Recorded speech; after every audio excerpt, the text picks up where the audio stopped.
آقای دکتر نصر، مسئله بعدی که میخواستم از حضورتون بپرسم در رابطه با اسلامه. در واقع میخواستم ببینم که به نظر شما یک، این فعالیت گروه‌های اسلامی در دانشگاه آریامهر و چه در دانشگاه تهران و دانشگاه‌های دیگه از چه موقعی به صورت سیاسی و به صورت ضد رژیم به این نحوه گسترده شروع شد؟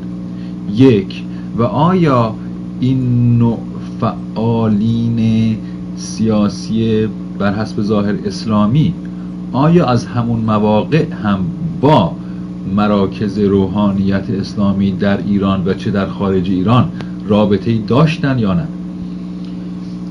به نظر بنده از تقریباً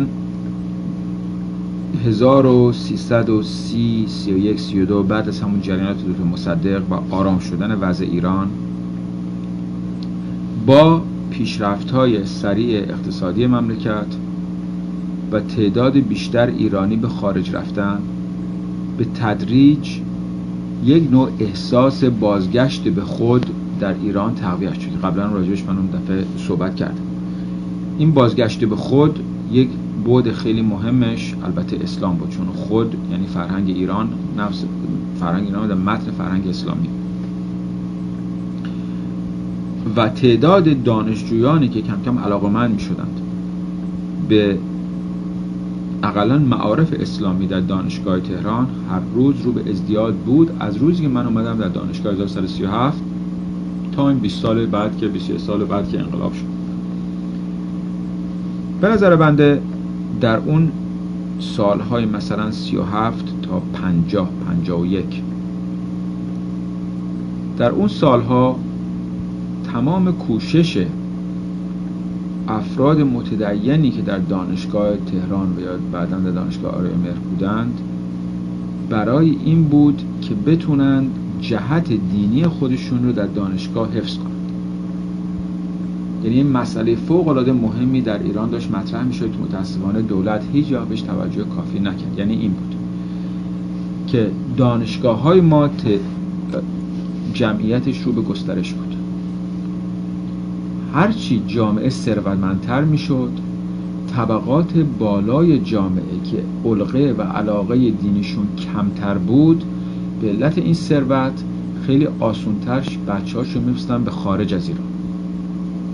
افرادی که درآمدشون کمتر بود و به علت درآمد کمتر هم تماس با چیزای فرنگی داشتن و علقه دینیشون بیشتر بود، اونها اتفاقاً بیشتر بچه‌هاشون جدی درس میخوندن، هم بیشتر در دانشگاه‌ها قبول میشدن، هم کمتر هم امکانات خارج رفتن داشتن. نمیخوام بگم به هیچ وجه نداشتن یا به هیچ وجه از اون طبقه در ایران نمیدن، من دارم یه تمایل کلی رو میگم. این بود که اگر مثلا در 1325 مثلا دانشگاه تهران میرفتیم میدیدیم 3-4 هزار دانشجو وجود داره. از این 3-4 دانشجو مثلا 2000 تاش مال طبقه های تحصیل کرده ایران، 2000 تاش هم مال طبقه تحصیل نکرده. یه همچین چیزی بود دیگه. اون وقت هم یه عده‌ای بودن، یه عده پسر کفاش 1325 هم بود ولی کمتر.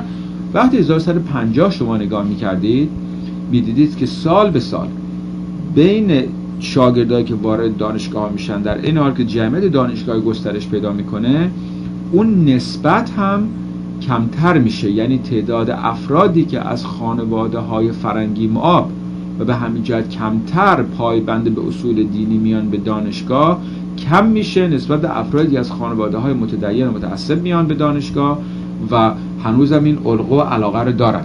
این است که مسئله‌ای که در دانشگاه‌ها هر روز گسترش پیدا میکنه، مسئله اینه که چگونه من اون ارزش‌ها و اخلاقیاتی که از پدر مادرم یاد گرفتم و تو خونه زندگی میکردم، تو مدرسه میرفتم دبیرستان داشتم، اینو در این محیط باز تهران حفظ کنم. و در شهرستان هم نسبی بود، کمتر بود ولی نسبی بود. یعنی شما دانشگاه پهلوی هم میرفتین، باز نسبت به کسی در فسا یا فیروزآباد بوده، شهر شیراز یه مقدار بیشتری باز بود و تهدیدی برای این نوع ارزش‌ها. یعنی این ارزش‌ها هم در اول که شاگرد اومد دانشگاه ارزش‌های فلسفی نبود که انقدر ارزش‌های رفتاری روزانه بود. این اول نبود که مثلا فورباخ گفته مثلا مبدأ وجود ندارد، اون نبود، بیشتر عکس مثلا چه میدونم فلان رقاصه بود در میدون 24 اسفند قبل از این شاگرد اتوبوسش برسه به دانشگاه آریامل یا به دانشگاه تهران، یا دخترای خیابونا، بیشتر چیز جنسی فوق العاده مهم بود از این لحاظ. بعد میداد ارزش‌های دیگه مثلا مثل مشروب خوردن، این چیزا که اون جوونی که از یه خانواده خیلی مؤمن و متقی اومده بود، این براش یه بحران ارزشی و اخلاقی ایجاد می‌کرد. تا 1150-51 به نظر من شاگردایی که در دانشگاه خیلی اصرار می‌کردن به مسائل دینی و نمازخانه می‌خواستن، مسجد می‌خواستن، اینجا رو می‌خواستن، اینها می‌خواستن شخصیت خودشون رو حفظ کنن و کاملا هم میشد اینا رو اداره کرد. یکی از اشتباهات دولت ما این بود که به جایی که اینو بفهمه و در اختیار خودش بگیره، اینو خیال میکرد یه امر گذران و غیر مهمی است و این به هیچ وجه من الوجود ارتباطی به اعلیحضرت نداشت، برعکس اون که خیلی هم می‌میستن. این ارتباط داشت به طبقه تحصیل کرده ای که اعلیحضرت آوردن سر کار برای اینکه امور اقتصادی مملکت بگرده. یعنی اعلیحضرت مثلا میخواستن که یه سدی خوب ساخته بشه. حالا اگر فطرت ما ایرانی‌ها اینجور بود که ضمن مهندس سد سازی شدن باستی حتما هر شب مست کنیم و خانم بازی کنیم، این نگفتن که حتما اگه دو تا مهندس پیدا کردیم که یکی اینه یکی اونه حتما اون خانم بازار انتخاب کنیم، معذرت میخوام، اینجور نبود. اصلا وضع اجتماعی ما این بود که افراد ایرانی که میرفتن به خارج و تحصیلات عالیه میکردن خیلی کمیشون بودن که قیود اخلاقی که بقیه جامعه ایران براش مهم بود داشته باشن. اینا وقتی اومدن در دولت مهم شدن، اینا فکر نمی‌کردن که خیلی خوب خودشون هر کار میخوان بکنن، ولی شاید برای بقیه افرادی مهم باشه. اینا قیاس به نفس میکردن و مخصوصا سازمان برنامه ما فوق العاده در این کار مسئوله، چون برنامه ریزی رو بیشتر اونا میکردن و فکر میکردن که چون این چند نفر که طبقه ششم سازمان برنامه هستن این مطالب براشون مهم نیست، اون شاگردم مثل اینکه گیوهش میذاره کنار، کم کم کفش امروزی میپوشه، اینا رو بعد میندازه دور. و بارها جلسات تشکیل میشد، این نظر از دو جانب مطرح میشد، یکی از جانب تکنوکرات های سازمان برنامه، یکی از جانب سازمان امنیت. خیلی عجیبه این ثابتی. اینا ما بارها باشون بحث‌های شدید داشتیم، میگفتن که آینده دنیا به صورت کنار گذاشتن دین و ایناست. وقتی با چند برنامه اقتصادی و اجتماعی و اینا این پیش بره، این مطالب حل میشه. بنده میگفتم همیشه درست برعکس اینه، اصلا اینجور نیست. موجی که الان در دنیا داره میاد درست برعکس اینه و اینجور نخواهد شد و کسی هم به حرفنده گوش نمیکرد. و این قابل توجه از افرادی که صداشون رسا بود و به حرفشون گوش میکردن در این 15-20 ساله در محافل دانشگاهی ما، واقعا قدرتی داشتن. به استثنای بنده و دکتر حسین کاظمی‌زاده، هیچ کسی دیگری این نظر رو روش پافشاری نمی‌کرد. این اواخر نراقی به ما ملحق شده و نراقی اول خودش از شاخ به اون شاخ میرفت. این اواخر یکی دو سال آخر اونم تا حدی چیز میکرد، ولی اونم نه فقط رو روی اصول دینی، بیشتر روی همین فرهنگ شرق و غرب اینا صحبت میکرد. ولی این خیلی عجیبه، این همه رئیس دانشگاه داشتیم.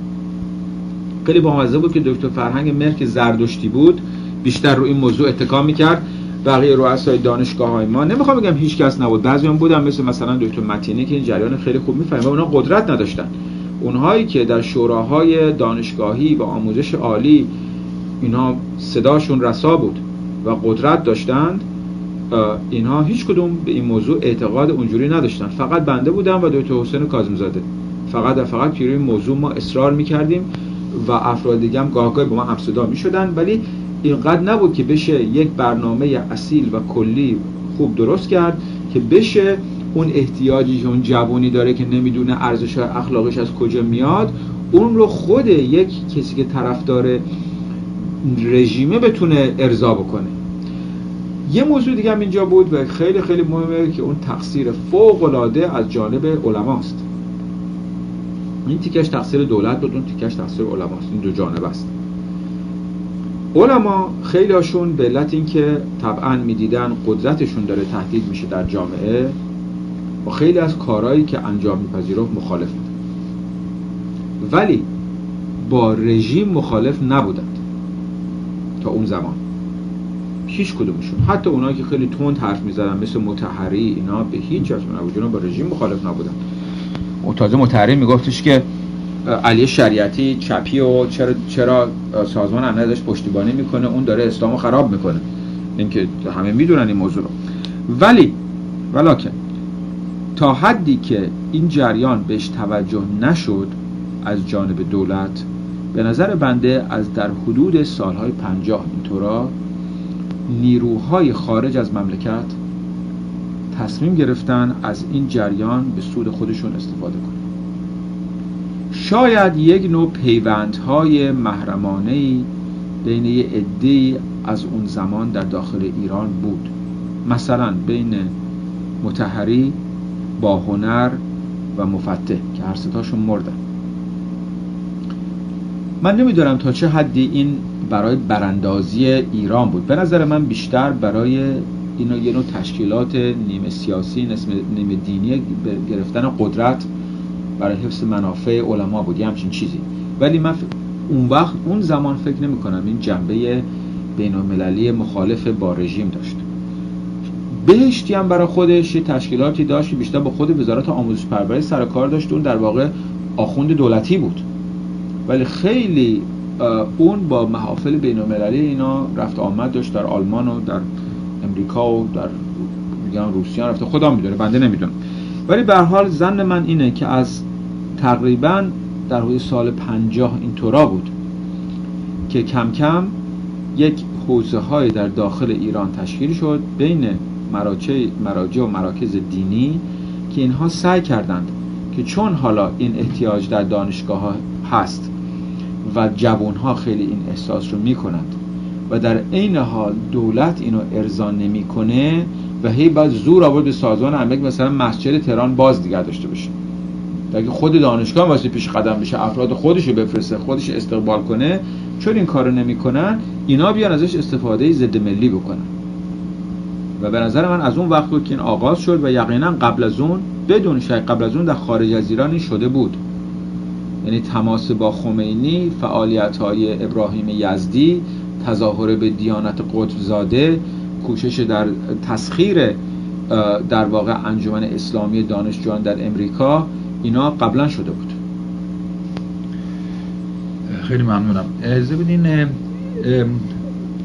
بحث رو یه قدری تغییر بدم و یه سوال دیگری از حضورتون بکنم و اون اینه که در این چند سال اخیر مشاهده میکنیم که موقعیت زن در محافل دانشگاهی ایران کاملا این رو اون رو شده به اصطلاح و حتی میشه گفتش که از بین رفته.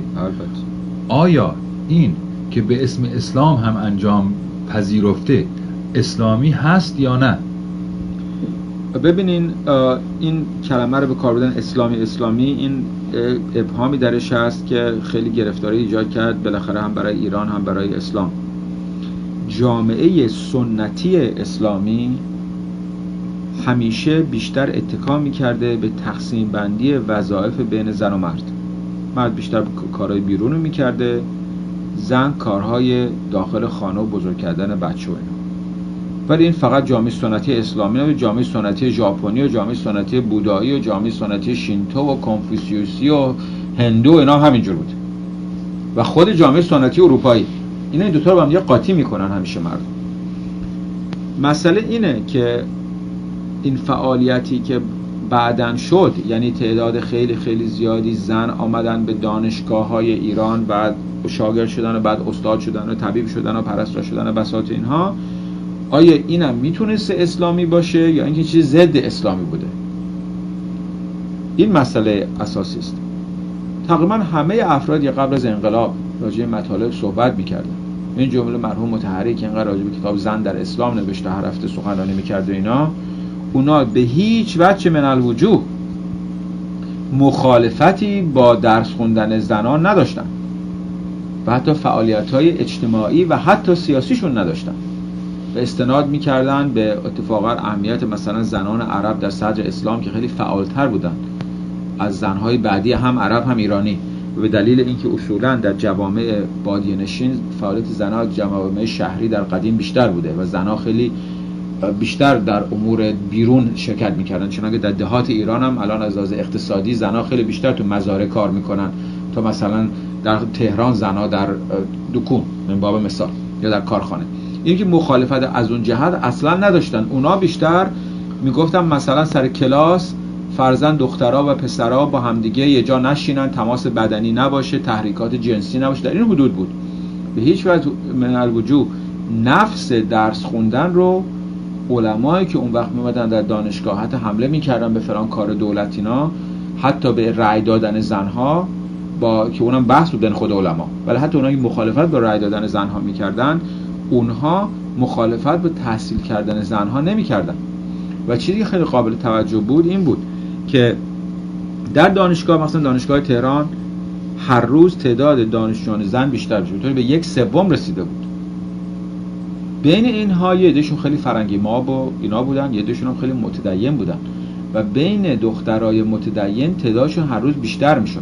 چند سال قبل از انقلاب باعث بیشتر شدن اینا نشد. انقلاب استفاده کرد از این نیرو به نفع خودش. اونایی که مثلا میرفتن دانشگاه حقوق حتی روسری سرشون میکنه، دانشگاه ادبیات که 1 2 تا 3 تا نبودن، 100 تا و 100 تا بودن، اونها علمایی که باشون سر کار داشتند که بیشتر هم شاگردان مرحوم علامه طباطبایی اینها بودند، علمای تحصیل کرده و خیلی فاضلی بودند که به هیچ وجه من الوجوه خودشون با درس خوندن زنها مخالف نبودن. و اصلا این حرفایی که افراد الان میزنن، این افراد اون وقت نبودن بین علمای فعلی، یعنی علما که نمیشه این افراد که از به عنوان سخنگوی دین صحبت میکنن الان، اونها افرادی نبودن که زنای اون وقت تو دانشگاه تهران بهشون گوش میکردن و دنبال میکردن. اینه که ما 2 تا موضوع خیلی خیلی مختلف رو در نظر بگیریم. ایران یه مقدار تو مسئله درس خوندن زنش، ما به جامعه کار ندارم، این مقدار مسائل جلفی و سبکی و معذرت میخوام قرتی بازی وجود داشت و بیرون از جامعه هم وجود داشت که اینو طبعا افراد مثل مطهری، مناقبی، حجتی کرمانی و غیره که من تو دانشگاه شاگردا دوست داشتن سخنرانی کنن باش مخالف بود.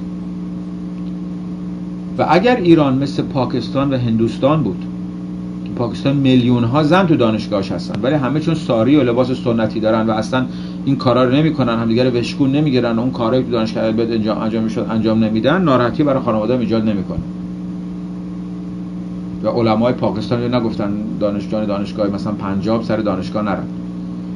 این مسئله بود که این فقط ارتباط به دانشگاه نداشت، مسئله اصلا زنان ایرانی بود که مثل اینکه اینا آزاد شدنشون به قول خودشون برای یه عده، نمیخوام بگم برای همه، توأم با یه نوع سبکسری بود اصلا، که مثل بین ما و ترکا و عربا متداول‌تره، پاکستانی‌ها و هندی‌ها و مردم مالزی و اندونزی هم مثل این سرش دیگه دارن، بقیه مسلمان‌های آسیا اون حتی از لباسشون پیداست. و این همه آدم تحصیل کرده با لباس ساده داریم بین مسلمان‌های پاکستان هند، مال هندوها رو نمیگم، اگه بین ما ایرانی‌ها و ترکا خیلی خیلی کمتره. بین ما ایرانی‌ها که هیچی، ما و لبنانی‌ها اینا که اصلا یه ولای عجیب و غریبی برای بزک کردن خیلی زیاد یه لباس عجیب و غریب پوشیدن داشتیم که اونا البته مورد مخالفت نه تنها علمای اون زمان قرار میگیره بلکه خود دانشجویان متدین قرار میگیره.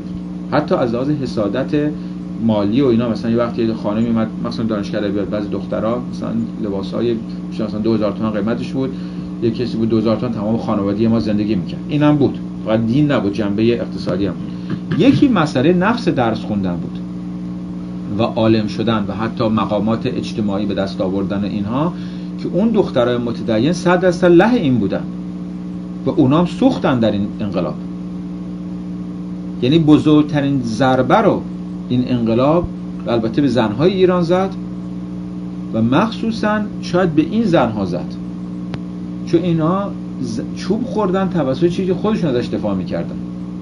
باز اون زنهای متجدد تو دانشگاه تهران از اول با این جریان مخالف بودن، هم تو خونه‌شون نشستن میگن فوش میدن، ولی اینایی که نفهمیدن و کمک کردن به چیزی که خود اینها رو از بین برد، یعنی یقینا خیلی بیشتر رنج میبرن.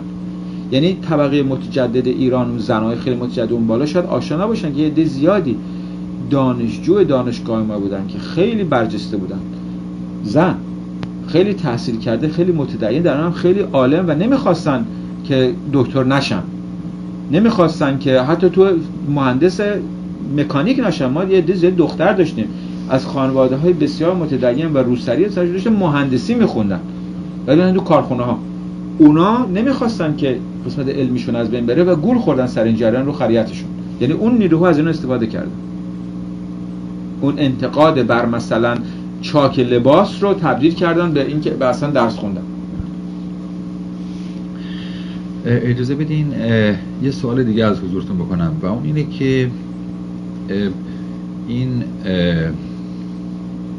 تحولات و تغییرات فرهنگی به طور کلی میشه گفت در دنیای سوم در چند دهه اخیر این رو در نظر داشته باشیم و میخواستم از شخص شما این سوال رو بکنم که سهم فرهنگی متفکری مثل شما که اصالت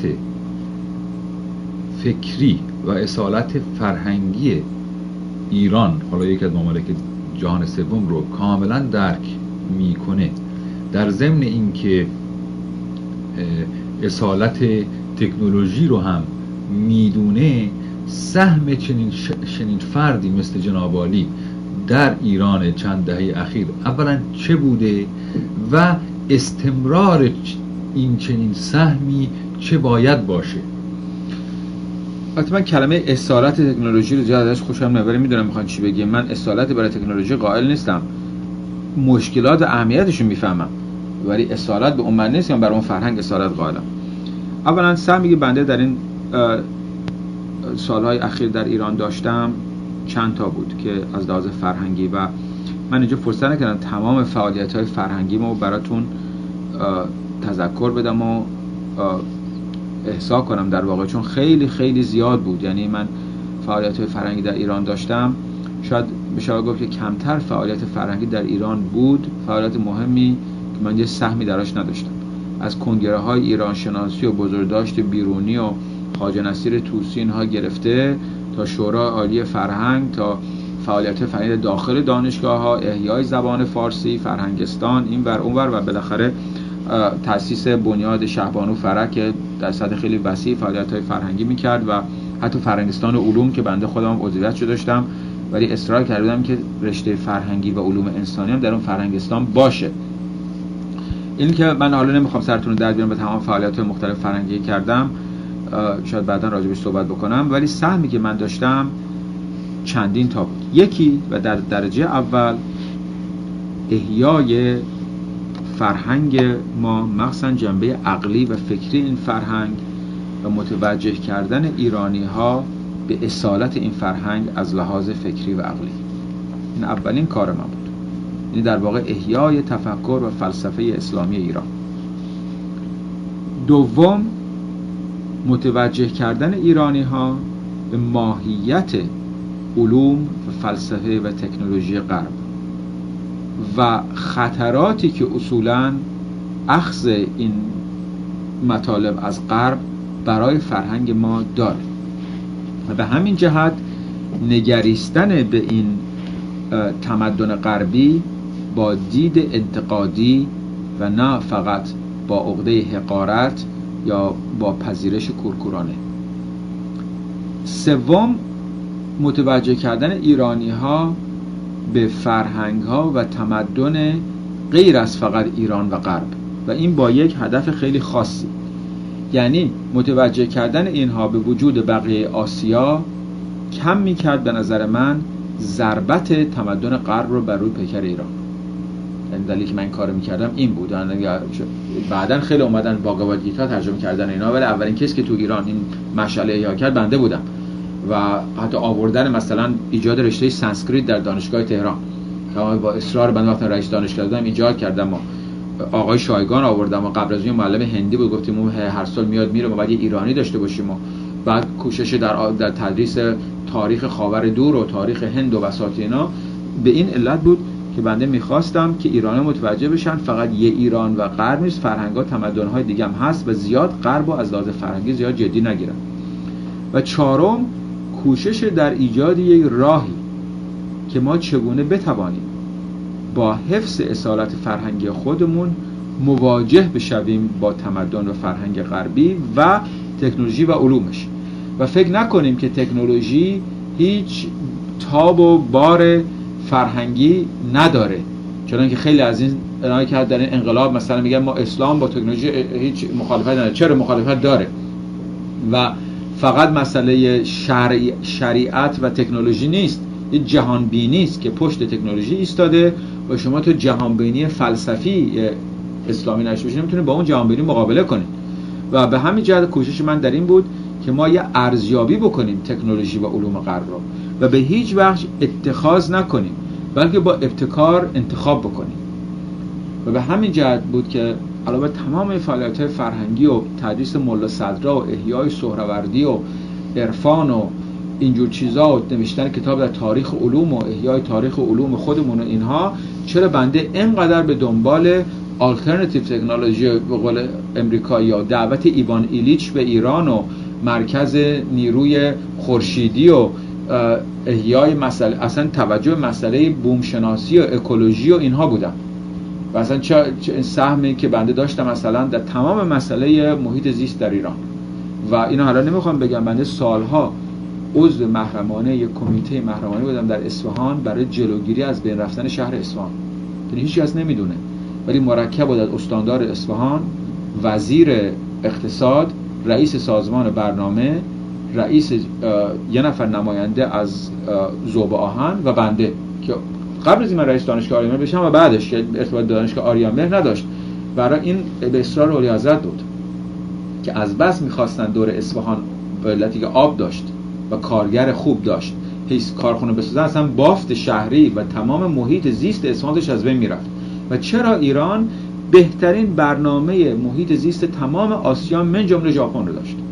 هیچ مملکتی در آسیا اینقدر برنامه محیط زیستش، چه از لحاظ درست کردن پارک‌های وحش، چه از لحاظ درست کردن برنامه‌ها در داخل دانشگاه، اینا به اندازه ایران نبود. و چرا من سهم اینقدر مهمی در این کار داشتم؟ چرا من اصلا عضو شورای عالی محیط زیست بودم؟ این چه کاری به کار من داره؟ خب این البته برمیگرده به اینکه اولین کتابی که نوشته شده در مغرب زمین راجع به بحران اکولوژی رو بنده نوشتم، The Encounter of Man and Nature، که پیش بینی کردم قبل از اینکه مردم حرفشو بزنن اصلا این بحران پیش میاد. اینی که این 4 زمینه واقعا زمینه اساسی فعالیت بنده در رشته فرهنگی در ایران بود. بسیار خوب، خیلی ممنونم آقای دکتر نصر. سالهای اخیر در ایران سالهای هم پرتحرکی بود، سالهایی بود که پر از امید بود، در ضمن سالهایی بود که ناهماهنگی‌های خاصی هم مشهود بود. شما در این سالهای آخر و پست اخیر مهمتون ریاست دفتر شهبانو بود.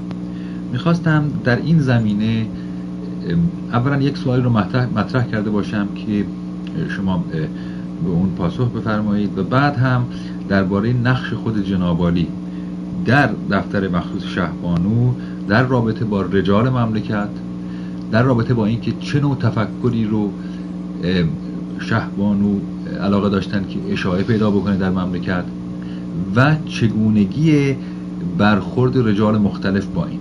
اما سوال به اصطلاح اصولی که میخواستم مطرح بکنم اینه که به نظر شما رابطه سلطنت به خصوص سلطنت در ایران و در تاریخ ایران با دیانت چگونه بوده و به اصطلاح ماهیت این رابطه چیست؟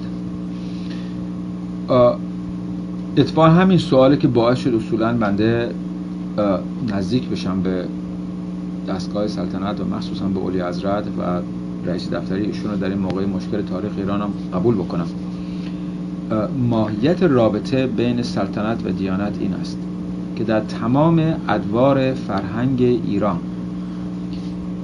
چه در دوران زردشتی چه در دوران اسلامی، همیشه منشأ قدرت سیاسی الوهیت بوده. یعنی نیروی سیاسی همیشه طبق نظر مردم ایران از خداوند سرچشمه گرفته.